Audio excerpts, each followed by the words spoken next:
Halo guys, ketemu lagi dengan Awan di sini. Oke, hari ini kita kembali lagi membahas tentang PPS ya. Masih banyak berita tentang PPS guys. Sebelumnya seperti biasa gue mau disclaimer dahulu guys ya, bahwa semua isi dalam video ini maupun channel ini adalah sepenuhnya pendapat pribadi gue 100% guys ya. Ini semua bukanlah kajian akademis yang resmi gitu ya. Ini juga tidak dapat dibuktikan kebenarannya. Dan walaupun gue seorang konsultan pajak yang resmi berlisensi, tetapi video ini bukanlah video saran profesional konsultan pajak guys. Ini hanyalah ya istilahnya ngobrol-ngobrol warung kopi gitu sesama teman gitu guys ya. Jadi teman-teman semua tidak bisa dan tidak boleh menjadikan video ini sebagai pedoman bagi Anda untuk melaksanakan kewajiban perpajakan Anda gitu guys ya. Kalau Anda ada pertanyaan silakan tanya ke konsultan pajak Anda, ke AR Anda atau ke Kring PPS. Oke. Sekarang sudah ada Kring PPS 1500008. Gitu guys ya. Ingat aja James Bond. Ya, James Bond W007 ini 008 ya. Kring PPS 1500008 guys. Oke. Semua yang Anda mau tanyakan tentang PPS bisa langsung ke sana gitu. Oke. Kita mulai dari berita gue mau bahas mengenai gini. Apakah akan terjadi pemeriksaan massal terhadap orang yang tidak ikut PPS? Gitu ya. Jadi banyak orang khawatir kalau dia tidak ikut PPS, maka dia akan diperiksa.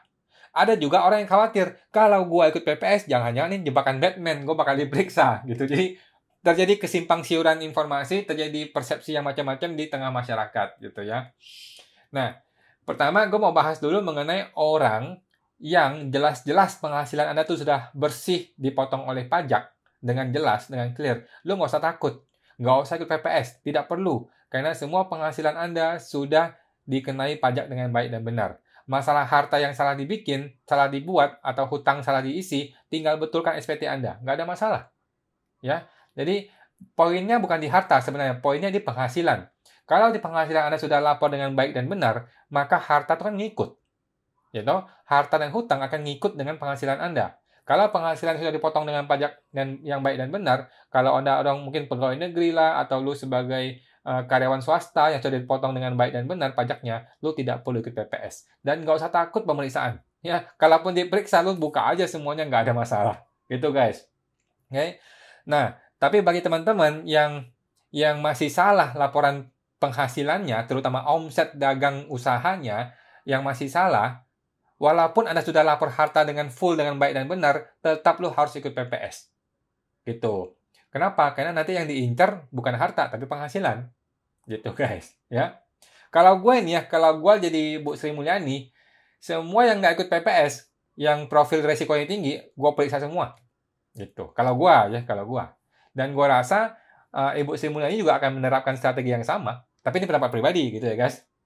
Okay. Semua orang yang punya profil resiko yang tinggi, contohnya mungkin punya deposito yang besar, punya uang yang besar, atau dia pembisnis, atau dia berada di area perumahan yang elit dan sebagainya gitu ya. Kalau lu nggak ikut PPS, jangan harap lu bisa lepas gitu loh. Jangan harap lu dilepasin kalau lu nggak ikut PPS gitu. Silakan nanti kita periksa, kita lihat SPT-nya apakah sudah benar laporannya. Kalau lu sudah benar ya nggak usah khawatir.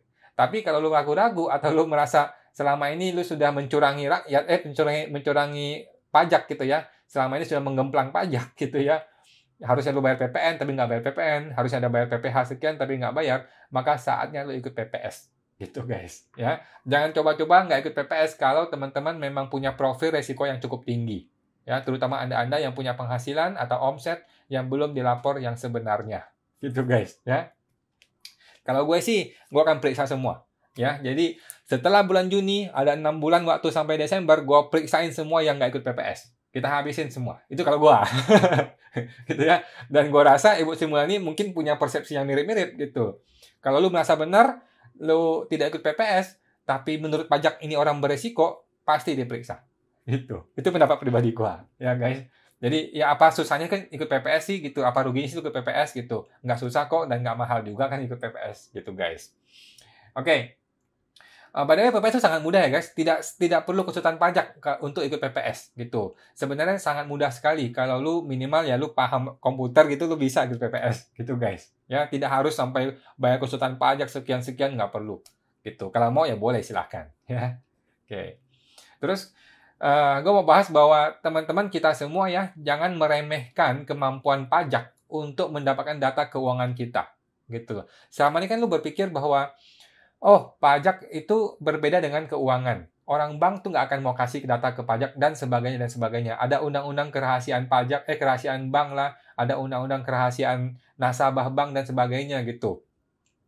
Tapi gini, lu jangan salah. Ada yang namanya the power of will, ya, the power kekuatan dari tekad gitu loh. Ibu Sri Mulyani adalah orang yang penuh dengan tekad gitu loh. Dia adalah orang yang memiliki tekad yang kuat untuk memperbaiki negeri ini gitu. Nah, jadi jangan lu pikir bahwa keuangan kita itu bisa disembunyikan lama-lama gitu. Ini tuh data digital, guys. Data digital tinggal di copy paste, jadi dia langsung gitu loh. Tinggal cari caranya bagaimana caranya data digital ini bisa diambil oleh negara, diolah menjadi data pajak dan Anda tinggal keluar SP2DK atau pemeriksaan gitu. Kalau Anda punya tunai sih gampang. Kalau uang tunai mah sederhana saja, nggak usah lu lapor bagus, lu nggak lapor juga nggak ketahuan. Uang tunai taruh di rumah gitu. Tapi kalau ada di dalam sistem, ada di dalam dunia digital kayak rekening bank, saham, deposito, properti dan sebagainya itu kan semua tercatat secara sistem digital. Gitu guys ya. Nah, semua yang namanya sistem digital, cepat atau lambat pasti akan terbuka oleh pajak. Percaya sama gua guys. Sekarang itu udah dunia digital. Sejak era pandemi kita semua mainnya digital. Gitu loh. Ya. Jadi cepat atau lambat data keuangan Anda dan saya, kita semua pasti akan terbuka kepada pajak. Tinggal pelan-pelan mereka menyusun strategi dan menyusun undang-undangnya gitu loh. Oke? Jadi jangan kita remehkan kemampuan pajak untuk mengambil data keuangan kita. Pasti akan terbuka. Justru kita mesti berubah pikirannya. Oh, data keuangan ini pasti akan terbuka di pajak. Itu yang mesti kita pikirin gitu. Oke? Nah, masih banyak orang yang berpikir bahwa oh, rekening dari sekian ke sekian nggak akan ketahuan pajak. Rekening 1M ke atas itu baru ketahuan pajak. Rekening 1M ke bawah tidak kena pajak. Itu omong kosong, guys. Omong kosong, ya.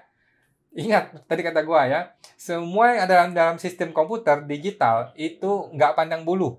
Mau WP besar, WP kecil, mau orang punya 1M, 10M, 100 juta, 10 juta, semuanya sudah by system, ini kan digital, ya. Semuanya itu sudah komputerisasi gitu loh.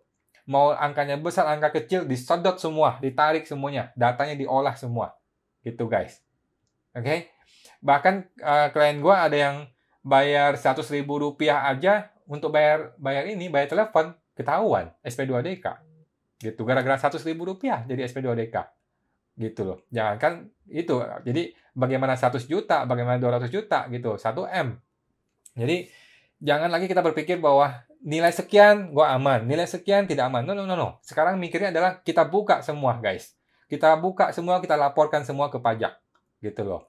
Dan ini murah, tarifnya nggak mahal kok. 14% memang sakit, memang berat. Tapi kalau kita bandingkan dengan yang seharusnya kita bayar, 30% plus PPN atas omset usaha Anda, itu jauh lebih mahal yang itu. Ya, PPS ini paling murah, paling efisien, paling efektif. Gitu, guys. Oke, apalagi kalau skema 1, itu lebih enak lagi, lebih murah lagi, gitu kan guys. Jadi ingat, jangan lagi kita berpikir bahwa kita bisa mengelabui pajak. No, orang pajak jauh lebih pintar dari Anda dan saya. Oke, mereka pasti bisa mendapatkan data keuangan kita cepat atau lambat, gitu guys. Oke, terus buat teman-teman yang mau ikut PPS, tapi masih berpikir mau menyembunyikan harta, menurut gua sih ini salah langkah, ya, ini blunder. Dulu waktu TA pertama 2015, lu boleh deh. Ada 10, lu laporkan 5. 5 lu sembunyiin, masih bisa. Waktu itu datanya belum lengkap. Waktu itu belum terdigital semua. Hari ini nggak begitu guys. Hari ini beda. Hari ini data keuangan bank Anda sudah ada di kantor pajak. Tinggal tunggu diolah. Tinggal tunggu selesai PPS nih, dia pantau lu lapor apa enggak. Gitu guys. Semudah itu, sesimpel itu. Ini semua tuh main data, main digital. Udah nggak perlu manusia untuk mengkoreksi-koreksi itu. Kalau dulu kan perlu manusia, butuh AR. Makanya dibikin prioritas gitu. Orang sekian baru diurus, yang sekian nggak usah diurus. Sekarang semua komputerisasi. Komputer itu 1 detik bisa berproses miliaran transaksi, guys. Per detik. Gitu loh. Jadi udah nggak pandang bulu sekarang. Gitu ya. Jadi kalau lu masih berpikir, PPS ini ikut sebagian sebagian nggak usah ikut Jangan guys, nanti lu menyesal. Nanti kalau sampai ditemukan, nanti kan potongnya adalah 31 Desember 2020. Oke? 31 Desember 2020 dipotong, dibandingkan antara data yang ditemukan oleh pajak di sistem keuangan, dibandingkan dengan di SPT tahunan Anda plus PPS-nya. Kalau muncul selisih, maka langsung terbit SKPKB. Oke, nggak ada SP2DK, nggak ada pemeriksaan. Karena kan nggak boleh periksa lagi. Oke, langsung terbit SKPKB. Oke, surat ketetapan pajak kurang bayar. Lu mesti ngapain? Lu mesti bayar konsultan pajak mahal, lu mesti majuin ke pengadilan pajak mahal, atau lu bayar 30%. Gitu, guys. Jadi menurut gua ini taruhan yang tidak bijaksana, ya. Sebaiknya sekarang ini, kesempatan ini 6 bulan ini, lu laporkan semua harta yang lu belum laporkan di SPT 2020. Bahkan lebihkan kalau bisa. Gitu, guys. Terus buat teman-teman, kembali lagi hati-hati memilih skema 1 dan skema 2, guys, ya. Kebijakan 1 dan kebijakan 2.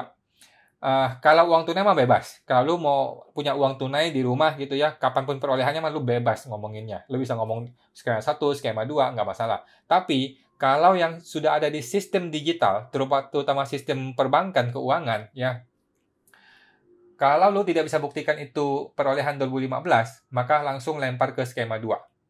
Gitu, guys. Jadi semua yang Anda laporkan di skema 1 yang 2015 adalah yang betul-betul lu punya buktinya. Contoh, deposito. Deposito 2020, tapi deposito ini sebelumnya ada deposito yang lain, sebelum deposito yang lain, di mana 2015 masih ada nih bukti depositonya. Atau berupa foto, atau berupa print dari bank juga nggak apa-apa. Tapi ada bukti bahwa deposito ini berasal dari deposito yang sudah ada di 2015. Maka Anda boleh masukkan ke skema 1. Gitu, guys. Oke.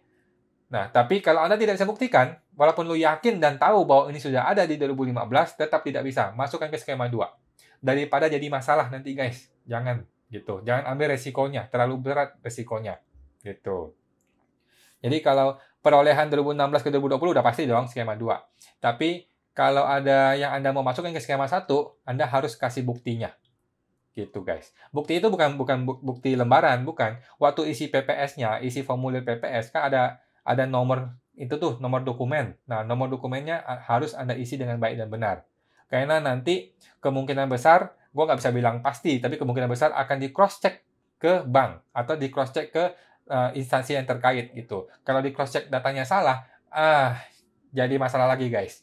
Lu bisa dikirimin surat untuk pembetulan lagi, lu mesti panggil konsultan pajak lagi, mesti menyediakan waktu untuk bertemu AR-nya, atau menyediakan waktu untuk mencari dokumennya lagi, gitu. Kalau nggak ketemu dokumennya, cilaka lu. Gitu, guys. Oke? Jadi intinya, kalau mau skema 1, Anda harus bisa buktikan nomor dokumennya, skema 1 ini. Kecuali uang tunai. Kalau uang tunai, suka-suka lu dah, terserah. Oke. Terus gue mau bahas mengenai harga wajar. Ini masih banyak orang yang bingung juga, apa yang dimaksud dengan harga wajar. Oke, waktu TA 2015 dulu, itu terjadi keributan. Gitu. Terjadi keributan untuk bagaimana menilai harga. Menilai harga sebuah properti terutama, ya. Maka dibuatlah yang namanya harga wajar. Harga wajar ini harga apa? Harga wajar itu adalah harga yang Anda tentukan sendiri. Gitu loh. Anda yang punya barangnya, lu yang tentukan sendiri harga wajarnya. Gitu. Tapi dalam rangka PPS skema 2 ini tidak semudah itu. Harga wajar hanya bisa dipakai untuk barang-barang yang tidak diketahui dengan jelas nilainya. Contoh, Anda terima warisan tahun 2018 dari orang tua Anda. Orang tua Anda meninggal. Nah, tapi rumah itu mungkin dibeli 15 tahun yang lalu, 20 tahun yang lalu gitu. Dan lu udah nggak tahu dulu tuh bapak gue beli harga berapa. Ya, Anda kan terima 2018 warisannya, maka ini perolehan 2018 masuk ke skema 2. Gitu. Tapi harganya berapa? Apakah harga NJOP? Bukan. Di undang-undang bilang harga perolehan, tapi harga perolehan kita lupa dulu. Gitu. Tapi ini properti. Nah, kalau properti tidak pakai appraisal dan sebagainya, oleh karena itu digunakanlah yang namanya harga wajar. Menurut lu pribadi, lu menilai properti ini nilainya berapa? Boleh gitu, guys, ya. Itulah harga wajar gitu. Untuk barang-barang yang tidak jelas harganya berapa, tidak bisa dinilai dengan jelas harganya berapa. Lu boleh menggunakan persepsi pribadi lu untuk menilai sebuah barang, sebuah harta gitu. Itu, guys, ya. Tapi kalau barang-barang yang rumah lu beli di 2016, 2017 gitu, itu jelas-jelas pembelian di tahun itu, maka lu harus masukkan harga perolehan, harga beli di tahun tersebut di AJB-nya sesuai dengan dokumen AJB. Kalau AJB belum ada, PPJB gitu guys. Ya, paham ya guys? Mudah-mudahan paham ya teman-teman. Jadi harga wajar itu adalah untuk barang-barang yang tidak jelas perolehannya, tidak jelas harganya waktu perolehannya berapa, gitu. Terutama warisan yang paling kena gitu. Terus update lagi ya, gue udah coba laporan skema 2 yang kedua. Jadi dulu kemarin kan gue udah lapor kebijakan 2 yang pertama, terus kebijakan 1 yang pertama juga sudah gue lapor. Sekarang gue mau coba lapor kebijakan 2 yang kedua. Jadi gue udah mau 2 kali nih lapor kebijakan kedua. Supaya mau tahu ini, harta yang pertama muncul nggak sih? Ternyata muncul guys. Gitu. Jadi ini e-form sudah sangat-sangat canggih. Sekarang ini, yang namanya laporan PPS sudah sangat canggih. Semuanya otomatis guys. Semuanya sudah otomatis by system. Lu jangan khawatir. Ini mudah sekali. Siapapun bisa melakukannya.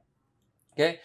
Jadi ketika Anda membuat laporan kedua, atau ketiga, atau keempat, atau kelima gitu ya. Semua yang sudah kita laporkan sebelumnya akan muncul lagi.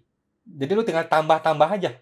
Gitu. Tambah-tambah aja. Nanti ketika masuk ke induk, akan otomatis terhitung yang sudah dibayar berapa, yang perlu dibayar di laporan yang kali ini berapa. Gitu. Jadi, lu nggak usah mengenal matematika, nggak usah jago matematika, semuanya sudah diurus by system. Gitu guys. Lu hanya perlu mencatatkan barangnya apa, bukti dokumennya nomor berapa, dan lu pilih mau diinvestasikan kah, atau tidak diinvestasikan kah, atau ini barang luar negeri yang tidak dibawa pulang. Sesimpel itu guys, semudah itu loh ngurus PPS ya. Kita terima kasih deh sama bos Ibu Sri Mulyani, sama DJP dan tim IT-nya ya. Semudah itu loh, sesimpel itu. Gitu. Jadi semuanya sudah otomatis guys. Jangan khawatir ya. Anda boleh lapor PPS berkali-kali dan nggak usah khawatir bentrok gitu. Dan PPS yang berikutnya itu bukan pembetulan ya. PPS yang berikutnya adalah menambah harta yang sudah ada sebelumnya. Gitu guys.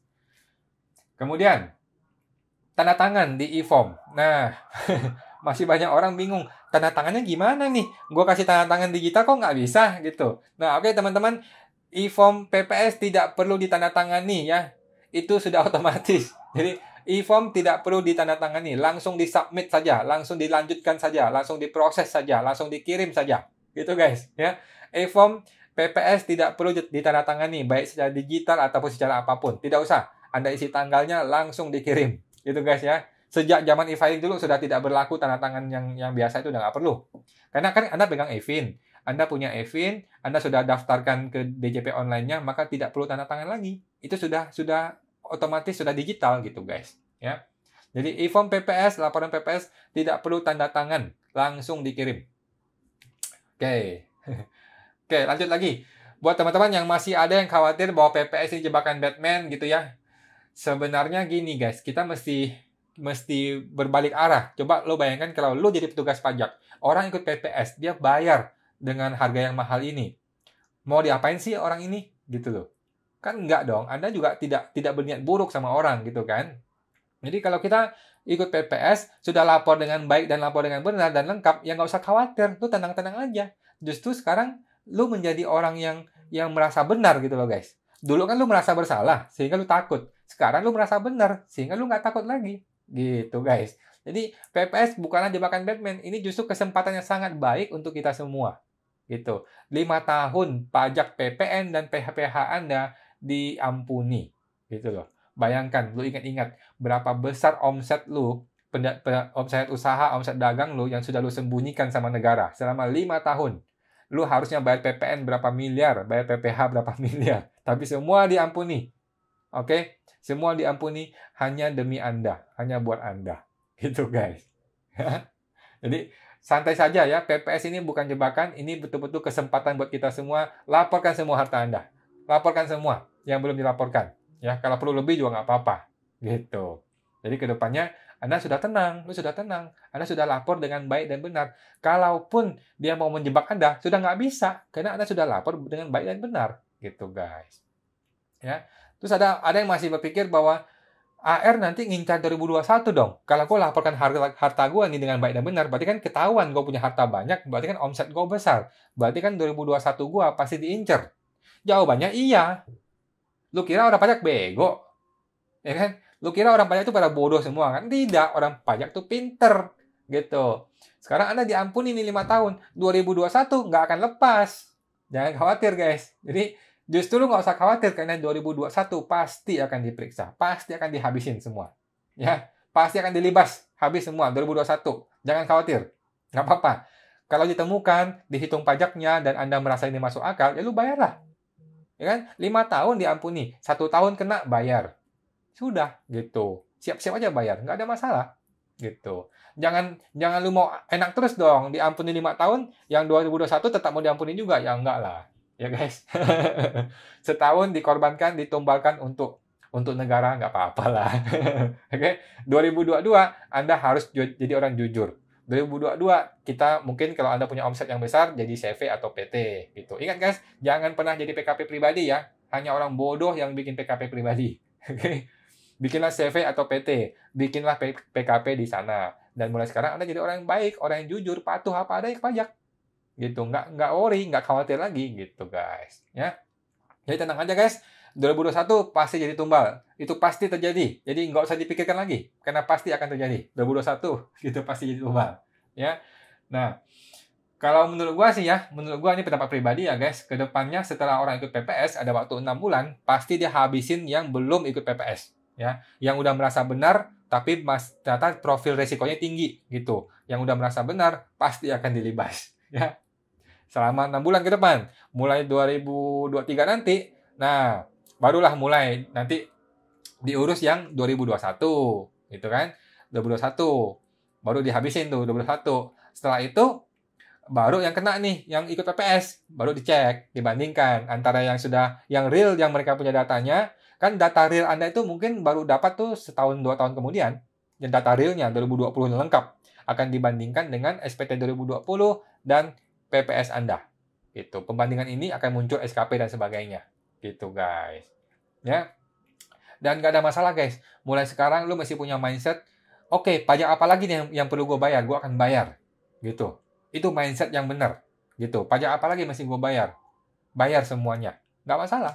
Dan pajak itu nggak bikin kita bangkrut. Selalu. Pasti ya. Pajak itu hanyalah sebagian dari income kita. Sebagian dari penghasilan kita. Gitu guys. Ya. Kedepannya kita jadi orang jujur. Jadi orang yang patuh. Terbuka apa adanya kepada pajak. Dengan begitu kan, lu akan bisa tidur nyenyak. Lu akan bisa berteman dengan AR. Nggak perlu takut lagi. Gitu guys. Dan ingat, masalah pajak Anda itu hanya masalah perdata guys. Bukan masalah pidana. Ya, santai aja, slow aja. Ya, ini masalah perdata, masalah duit, bukan masalah pidana. Gitu, guys. Ya, itu aja guys hari ini. Semoga membantu ya, guys. Gua akan terus mengupdate untuk PPS ya. Semoga besok-besok masih ada update lagi untuk berbagai berita-berita terbarunya. Oke, sampai jumpa.